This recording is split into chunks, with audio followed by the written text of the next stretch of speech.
சுகாவின் அன்பு காலை வணக்கம் அனைவருக்கும். ஒன்று சொல்லுவாங்க, அடுத்த வீட்டு ஜன்னல் எட்டி பார்க்குறத விட நம்ம வீட்டு கதவை சாத்திக்கிறது நல்லது அப்படின்ட்டு. கரெக்டு தானே? கேட்குறதுக்கு கொஞ்சம் கஷ்டமாக இருக்கும். ஆனால் இந்த அறிவுரை எல்லாருக்குமே பொருந்தும், என்னையும் சேர்த்து தான். ஏன்னா நம்ம வீட்டிலே 1008 பிரச்சனை இருக்கும் பொழுது மற்றவங்க வீட்டு கதையை தெரிஞ்சுக்கிறதுல தான் நம்ம வந்து ஆர்வமாக இருக்கும்.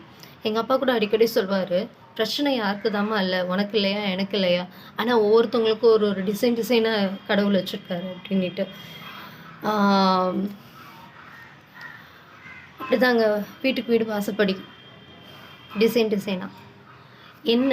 அதில் ஒரு பெரிய கொடுமை என்னென்னா, அந்த கதைக்கு வந்து நம்மளே பூ போட்டு லிப்ஸ்டிக் பூசி கதையை வேறு வேறு விதமாக திரிச்சிருவோம், உண்மை என்னன்னே தெரிஞ்சுக்காம. அது தப்பு தானே, செய்யக்கூடாது இல்லையா? நன்றி, வணக்கம்.